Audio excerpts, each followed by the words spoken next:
بسم الله الرحمن الرحيم. الحمد لله وسلام على عباده الذين اصطفى. أما بعد، فأعوذ بالله من الشيطان الرجيم. بسم الله الرحمن الرحيم. ما عندكم ينفد وما عند الله باق ولنجزين الذين صبروا أجرهم بأحسن ما كانوا يعملون. من عمل صالحا من ذكر أو أنثى وهو مؤمن فلنحيينه حياة طيبة ولنجزينهم أجرهم بأحسن ما كانوا يعملون. سخنان ارزنده جناب مولانا سلامی حفظه الله همکار بسیار گرامی استفاده کردید و در رابطه با آیه که حضورتون تلاوت شد سخنان عرایض شکسته را خدمت شما عرض می کنم.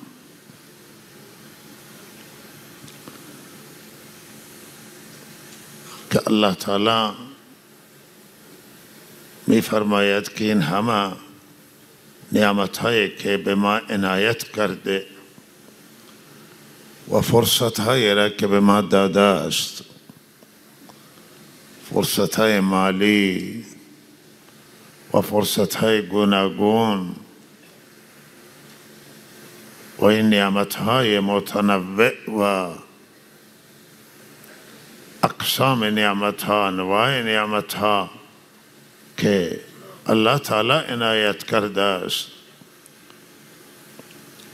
اون نعمتی را که ما مصرف میکنیم و از او استفاده میکنیم برای منافع شخصیمون، نیازهای شخصی، این نعمت قابل فنا هست، فنا می شود. اما اون نعمت هایی که برای در راه الله مصرف می شوند، برای خدا خرج می کنیم، برای خدا می پردازیم، این نعمت ها باقی مانده هستند و می مانند برای ما.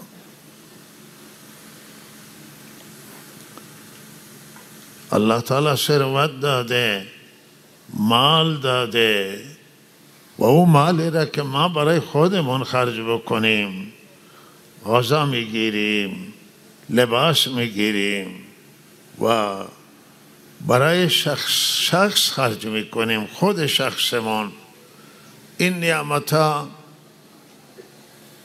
فنا میشوند، پول خرج میشه و نعمت مورد استفاده ما قرار میگیره و این فانی می شود. اما نعمتی که ما خرج میکنیم در راه الله تعالی، مالک از این مسجد می سازیم، به یک طالب العلم کمک میکنیم که درس بخونه، به مدارس دینی میدیم، به یک دانشگاهی مصرف میکنیم، دانشجو که تحصیلات دانشگاهی را ادامه بده، هزینه هاش را پرداخت بکنه، به یتیم، به مستمن، به فقیر، به یک بیماری که توانایی علاج را نداره، به ضعیف، به خانواده زندانی، به خود زندانیان، این نعمت الله تعالی می فرمایند که باقی می مانه. این ذخیره آخرت شماست. این در ذخیره آخرت شما ذخیره می شود و برای آخرت شما می مانه.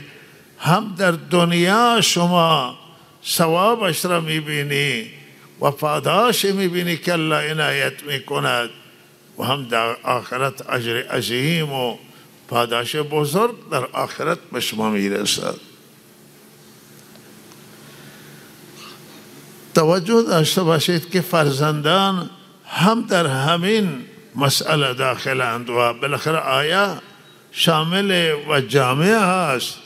فرزندانی را که همچنان که مولانا فرمودند صحیح تربیت بکنیم، به علم بفرستین، در راه علم برن دانشگاه ها درس بخونن، برن مدارس آموزش و پرورش، برن مدارس دینی، مکاتب قرآنی، علم روز را فرا بگیرن یا علوم دینی را فرا بگیرن و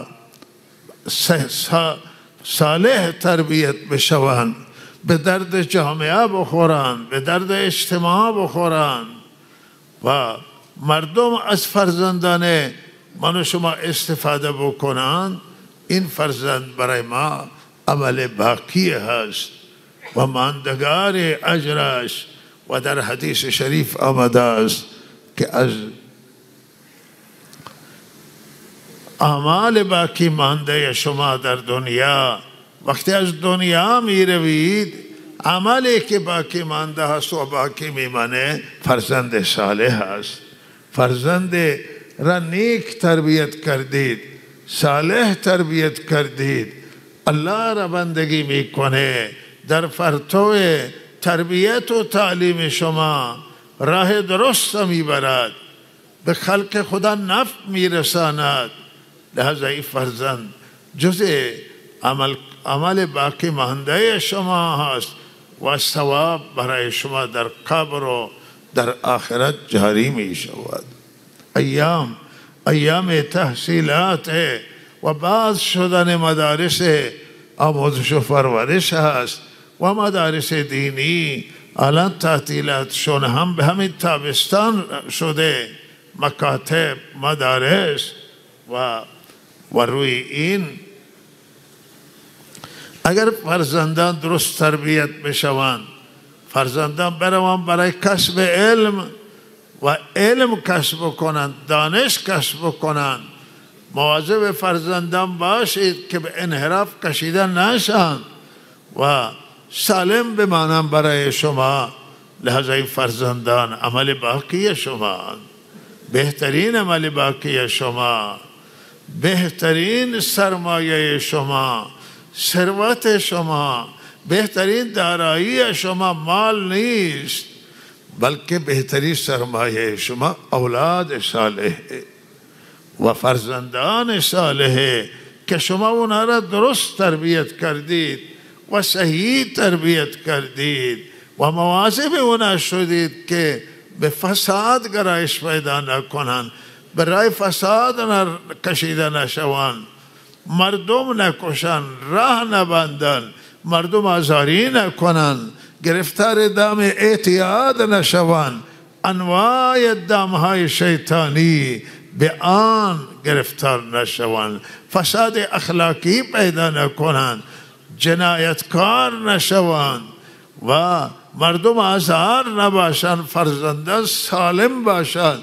سالم زندگی بکنند. این نتیجه تربیت خانواده است، نتیجه تربیت اولاد هست، نتیجه اهمیت پدران و مادران به فرزندان و مخصوصا مادران به فرزندان که واقعا فرزندان هرچه دارند مرهون پدر و مادر، ولی بیشتر مرهون مادر هست که مادر اونها را بیشتر تربیت میکنه و بیشتر دامن مادره که فرزندان از مادر یاد میگیرن.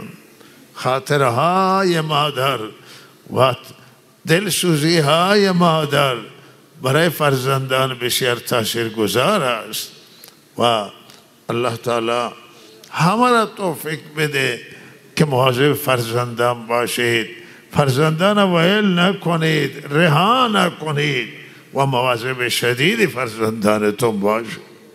این فرزندان امانتند در دست من و شما مال و ثروت هم امانت در دستش من و شما. این سرمایه که الله میدهد من و شما را، من و شما خیال میکنیم که این شاهکار کردیم، که این سرمایه را به دست آوردیم، این مال را به دست آوردیم. اما الله تعالی میفرماید که مال من به شما دادم.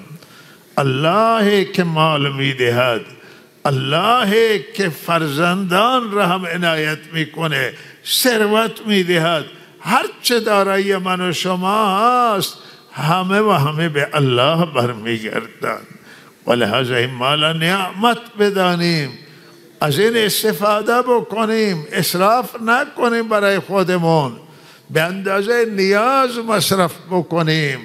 و اقتصاد خودش همینی که من و شما میان روی را در خرج داشته باشیم و هوشمندترین و منصفترین حالت انسان همین است که اسراف نکنه و کم هم خرج نکنه زیاد، بلکه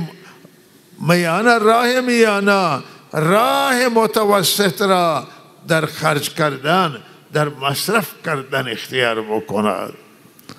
و قرآن همین فرموده که نه شما اسراف بکنید و تبذیر، و نه شما دستتون ببندید و بالاخره هیچی خرج نکنید. این حالت هم نباشه. و بهترین مال شما آن است که شما به تربیت فرزندانتون خرج کنید. این مال برای شما ثواب صدقه را داره، ثواب خیرات را داره که شما در راه علم و کسب علم فرزندانتون، در راه خیر فرزندانتون، تربیت فرزندانتون هزینه میکنید. این همه نزد الله اجران ثوابا و الله عوض اینها را میدهد. بلکه شما چه که برای فرزندانتون خرج میکنید، لباس میگیرید و برای اینها نیازهای اینها را خرج میکنید و هزینه میکنید، اینا همه اجر دارند اگر نیت ما درست باشه. و اینکه این به حق فرزندان بر ما این فریضه، این وظیفه نان و نفقه اینا را الله بر ما لازم قرار داده است. اگر ما این نیت بکنیم که این دستور الله است، وظیفه منه و من به اینا خرج بکنم، الله تعالی برای همه شما را اجر میده. شما نیتتون درست باشه، نیتتون خیر باشه، شما را به کسب و کارتون، به تجارتتون، به کشاورزیتون، به دامداریتون، تمام این مشغله های کاری و راه های درآمدزا برای خودتون اگر نیت باشه که شما روزی حلال بخورید، به فرزندان لقمه حلال بدید، لباس حلال به تنشون بدید، این وظیفه ما هست. الله نان و نفقه زن و بچه را بر ما فرض قرار داده، لازم قرار داده. و روزی حلال، شما دنبال روزی حلال باشید، از حرام پرهیز بکنید و دستور خدا را در مال اجرا کنید. زکاتتون بدید، عشر و نصف عشر را بدید اگر کشاورزی است، اینا را اول بیرون بکنید و بدید. الله به شما اجر خواهد داد، به شما ثواب خواهد داد. شما از خرج کردن به زن و بچه اسراف نکنید، در حد نیاز خرج بکنید و متوسط خرج بکنید. خدا عز و جل شما را اجر خواهد داد و اینها ذخیره آخرت شما خواهند بود. الله راضی می شود که مال از راه درست به دست بیاوریم، راه حلال و راه مشروع و به راههای صحیح و درست من و شما خرج بکنیم. و یکی از راههای درست همین حلال دادن به فرزندان و به اولاد و اطفال، و برای این الله تعالی به شما ثواب میده. آنچه که نزد الله است باقی میمانه، آنچه که نزد ماست هزینه خودمون می شود و ما خرج می کنیم برای خودمون و اینها فنا می شود و می رود. و حدیث آمده مال شما دو مالن، یک مال همونه که شما برای خودتون خرج می کنید، خب از این استفاده می برید، بالاخره شما خودتون استفاده بردید، این مال شماست. دیگه مالی که شما او را در راه الله بدید، این مال شماست که درد آخرت شما را می خورد. و سومی مال آنه که شما باقی می گذارید، این مال وارث مال شما نیست. و مال شما همون دوتا بودن، خوردید و استفاده کردید و برای آخرت ذخیره کردید. همیشه آخرت در نظر بگیرید، همیشه در نظر داشته باشید که بخشی از مال جدا کنید، به فقرا، به مساکین، به نیازمندان، به آنانی که احتیاج دارن مصرف کنید، به زندانی ها را فراموش نکنید مصرف کنید، به کسی گرفتاری کمک کنید. مساجد و مدارس دینی و سایر مؤسسات که کار خیر انجام میدن، آسیب و آفتها که به جامعه وارد میشن، نقصان وارد میکنن، زلزله، سیل، آفت و اینها میآید و ضربه وارد میکنه، به این سیل بردگی و به این آفت زدگی خرج کنید. اینها نزد الله تعالی اجرن و ثوابا و پاداشن.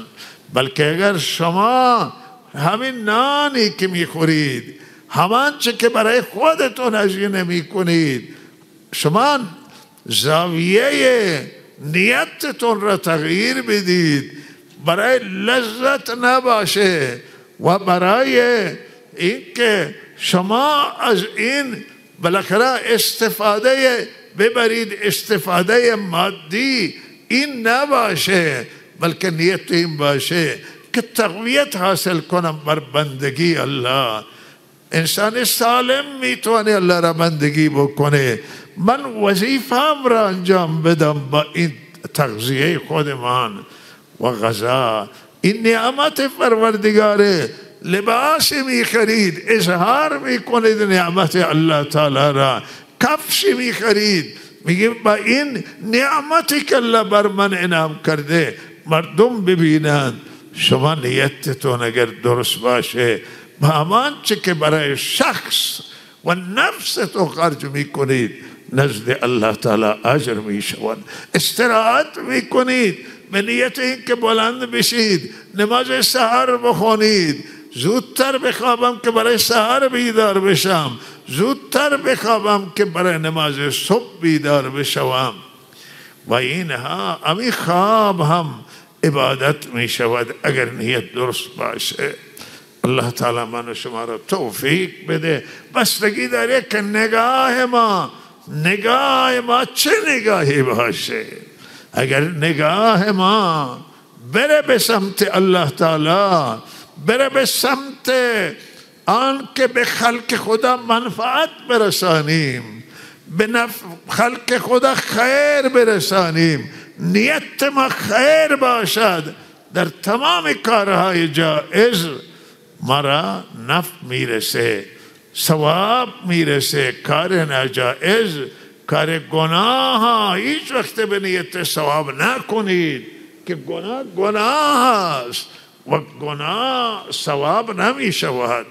ولهذا اما نافرمانی الله است از کارهای جائز و کارهای درست و صحیح، نیت خیر و نیت ثواب تاثیر داره و انسان استفاده میبره، فایده میبره و سود میبره. و الله تعالی ما را توفیق بده که ما همه چیز را که انجام میدیم نگاه ما به الله تعالی برود، نگاه ما به نفع خلق خدا و مردم، منافع مردم برود. گاهی تحت تاثیر قرار میگیره انسان که بعض افراد خیر در ایران هستند، در کشور ما، در دنیا هم هستند اینا که دنبالند که از درآمدهای خودشون و سرمایه خودشون در کارهای عام المنفعه که همه سود میبرن هزینه کنند و مصرف بکنند. ببینید عده میآیند از تهران، از شهرهای بزرگ ایران دنبال مدرسه سازی هستند که مدرسه درست بکنند، مراکز علمی و دانشگاه درست بکنند، خوابگاه برای دانشجویان درست بکنند، خانه در مراکز شهرها و مراکز که درمان و آنجا معالجه به هر حال رونقی داره و مردم برای معالجه مراجعه میکنن، منزلی خرید میکنن، اجاره میکنن، وقف میکنن برای مریضان که مریضان می اینجا سرگردانند.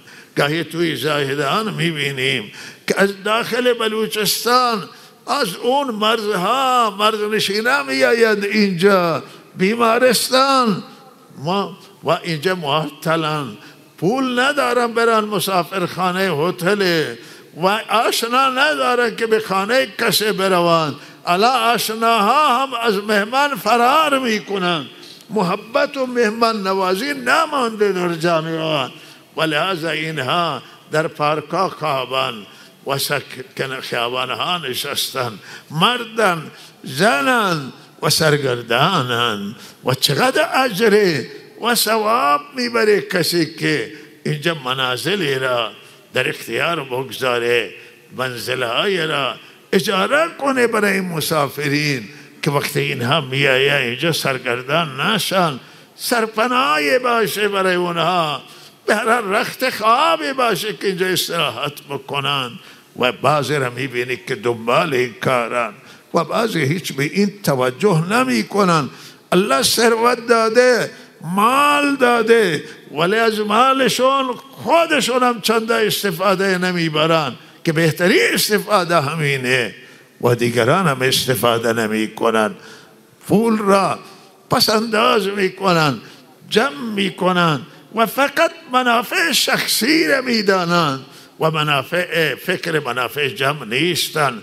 اما او زنی از آلمان بلند شده، زن ایرانی و آمده اینجا که میگه من میخوام اینجا مرکز پیشگیری از مریضی سرطان درست بکنم که قبل از اینکه مریضی سرطان میگیره این پیشگیری داره، آزمایشات داره و این مرکز بالاخره برای آنه که پیشگیری بکنه، جلوگیری کنه از سرطان در حد اسباب و در حد اون احتیاطهای لازم یا مداوای لازم و به این نیت که فردا تبدیل بشه به یک مرکز بالاخره معالجه اساسی برای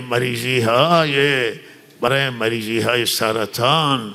و این زنی چه اندازه فکر خیر داره، چه اندازه دلسوزی داره. این زنان، این خیرینی که توی منطقه می آید این اکثرا زن می آید، مرد می آید و این فکر چه اندازه مفیده.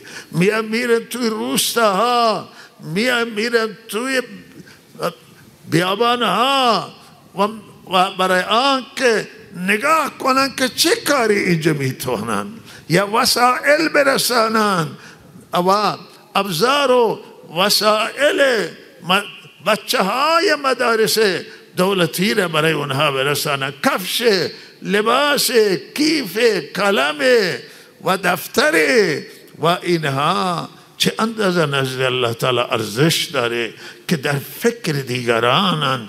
الله دادن چه اندازه دوست داره، الله چه اندازه دوست داره که بندگان در راه الله خرج کنن، در راه الله بدن. مردم عزیز بدید در راه الله تعالی، دادن روزی شما را کم نمی کنه. و بر این مطلب حضرت رسول صلی الله علیه وسلم در حدیث است که سوگند یاد کردن که شما از دادن مالتون کم نمیشه، بلکه مال شما را الله اضافه میکنه.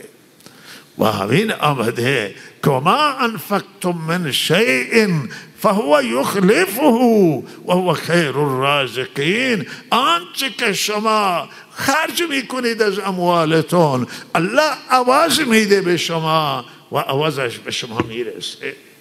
ولهذا خرج بخل نکنید که این بخل انسان ضربه میزنه و انسان از خودش بخل کرده، از خیر خود. عوض مال را الله در دنیا چندین برابر میدهد و عوضش را در آخرت میدهد. تجربه کنید، جرأت کنید و خرج کنید، ببینید که چه نتیجه برای شما داره، چه منفعت داره. این آیات قرآنه. آیات قرآن تجربه نکنید، خدا را تجربه نکنید. خدا وعده کرده که من شما را عوض میدهم، شما بدید و بگذارید که الله تعالی چه میکنه و چگونه به شما روزی عنایت میکند. بدید و گایه این دادن از دست فرزندانتون بدید تا فرزندانتون هم آینده دادن بلد باشن، بدونن به چه کسی پدر خرج کرده، ما به چه کسانی باید خرج بکنین. فرزند بردارید با خودو ببرید و بگی این چیز به فلان بده، اینطور تقسیم کن، اینطور توزیع بکن. در تربیت فرزندان من و شما اثر مثبت میگذاره و نتیجه خوب داره.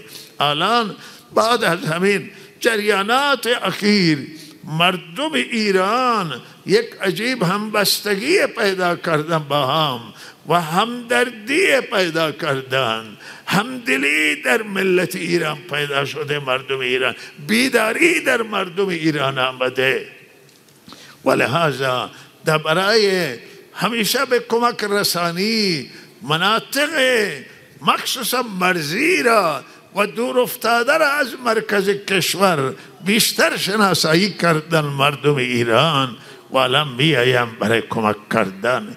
این یک پدیده بسیار مبارکه و بسیار خوب هست که کسانی که دستشو درستره بیایم به سراغ کسانی که ضعیفترن، بیمارستان درست بکنن. یک کسی یک گروهی آمد پیش بنده از شهرستان های بزرگ بود و گفت که میخوام بیمارستان زایدان درست کنن. من گفتم که شما بیمارستان خیریه درست میکنن. من اونها را گفتم که شما برید در یک منطقه محروم ترین منطقه که هیچ امکانات نداره. من گفتم شما به جای اینکه به زایدان اینو درست بکنید ببرید توی فلان منطقه درست بکنید. یکی از مناطق محرومه اونها رفتند اونجا همت کردن و یک بیمارستان نمیدانم 40 تخته همین حدود پنجه جان 60 تخته اینها رفته اونجا شروع کردن. فکر کنه الله هم تکمیل شده باشه. از شهرستان او راه سابلور و کوهستانی داره، جاده در کنار جاده رسمی نیست، جاده فرعی میری تو منطقه و این همت کردن علازم این کار خودشون لذت میبرن. اینا که میگه من مراکز بدون استفاده 1 تومان میگه من میخواهیم درست بکنیم و منفعت نبریم و چیزی جالبی که میگه دنبال نام و شهرت نباشیم. کسی گفت که من از این مجلس متاثر شدم. من گفتم چی؟ گفتن که این نه دنبال نام و شهرتان نه دنبال منافعان و میخواهن این انسان دوستیه و این عمل خداپسندانه، انسان دوستانه و این انسانیت همینه. انسانیت خیلی مهمه و مسلمانی حقیقی همون انسانیت و این خیلی مهمه که ما مسلمان برای نام نباشیم، مسلمان نما نباشیم، مسلمانی را نمایش ندیم، بلکه مسلمانی بر حق. این خیلی مهمه.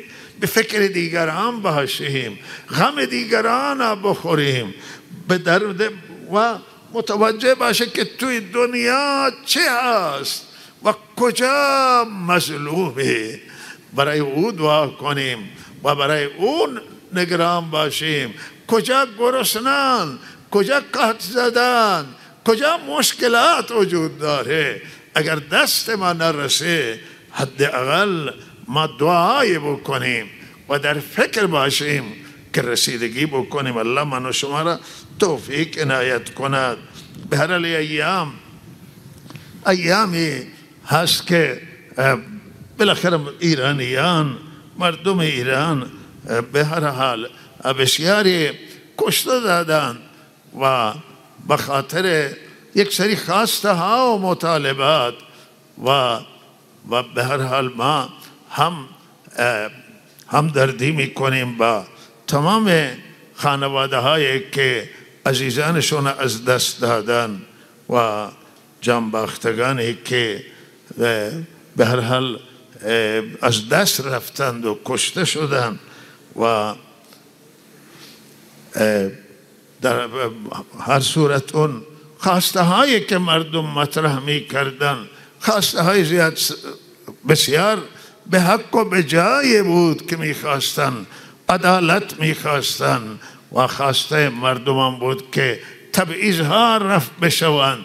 خواسته مردم آزادی بود، آزادی های قانونی، آزادی های مشروع، آزادی کلم، آزادی بیان، آزادی اندیشه و عقیده، آزادی مذهبی هست و پابندی ها و فشارها را ملت تقاضاش بود که سر ملت برداشته بشه. خواسته های مردم که مناسب بود، شایسته بود، که به نفع همه بود که به این خواسته ها و به این ندای مردم رسیدگی می شد. صدای مردم شنیده اگر می شد به نفع کشور بود، به نفع وحدت ملی، امنیت ملی و به نفع و خیر و صلاح ملت ایران و کشور ایران بود. و ما امیدواریم که الله تعالی آینده خیر برای کشور بیاورد. امروز مصیبت ها از هر طرف به کشور متوجه، یه تحریم بسیار گسترده و فراگیری و همه جانبه که داره به سمت کشور می آید و داره این تحریم روز به روز به این نزدیکتر میشه. مگر اعمال بشه علی ملت جای فشار بیشتر نداره و تحمل بیشتر تحریم ها را نداره و همه چیز ضربه خورده است و ملت گرفتار است و تدبیر میخواهد که مسئولان باید با دوراندیشی جلوی این تحریم بگیرن و بالاخره با گفتگو و مذاکره این جلوش گرفته بشه که تحریم وارد نشه، جنگ دیگر تحمیل نشود بر کشور و کشور جنگ نقصان داره، خساره داره، زیان داره و تحریم هم جنگ هست و او جنگ دیگری است و لحاظ همه این جنگ ها را مدیریت قوی میخواهد که این مدیریت کنه و کشور در معرض خطر قرار نگیره، ملت فشار بیشتری بر ملت وارد نشود و الله تعالی توفیق بده. بالاترین حکمت اینه که هر حکومت در دنیاست حرف مردم را بشنوند. بهترین نظام در دنیا همانه که بر حامی ملت حامی او باشد، مردم داری داشته باشه، در کنار مردم باشد و به دردهای ملت رسیدگی بکنه و مشکلات ملت را حل بکنه.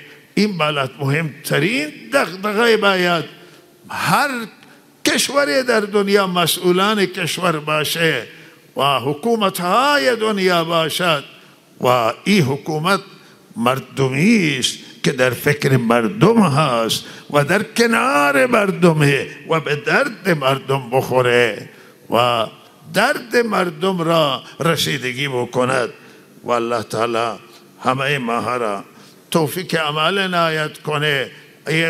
مجددا تاکید میکنم که بچه هایتون، فرزندانتون به راسته علم بفرستید، بچه ها را ویل نکنید و بچه پسر باشن یا دختر جوانن، تجربه ندارن، لغزش میخورن، دچار اشتباه میشوند و شما فرزندانتون سرپرستی کنید، پدری کنید، مادری کنید برای فرزندان و اونها را با خود همراه کنید و داشته باشید و مواظبشون باشید که دچار خطا نشه. این موبایل ها دست همه موجودن، دختران و پسران.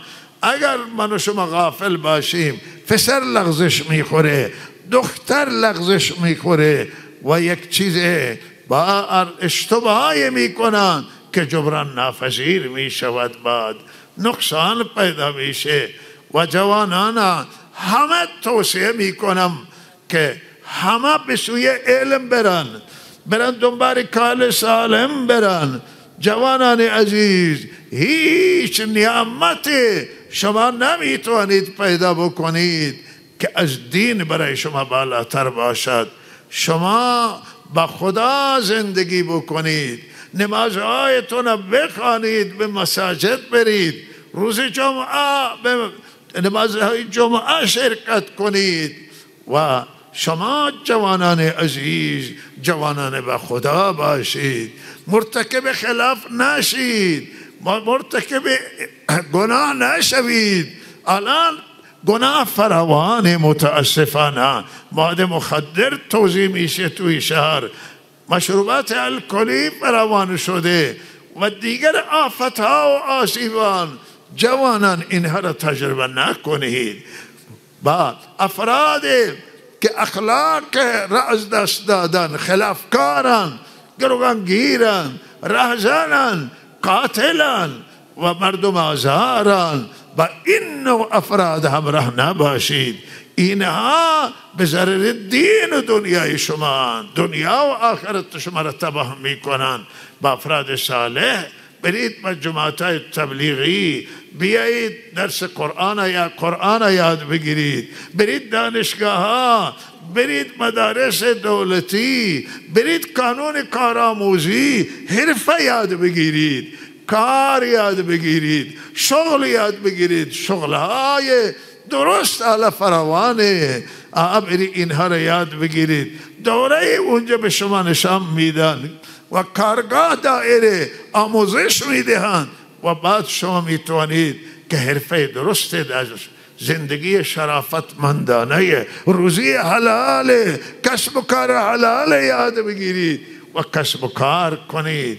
کارگر لازمه. الان بسیار کار هستند که مردم میگردن دنبال کسی کار انجام بده و کسی پیدا نمیشه، مگر از شهرستان ها کسی اینجا بیاید و این درست نیست. جوانان برید کار یاد بگیرید، زندگی شرافتمندانه داشته باشید.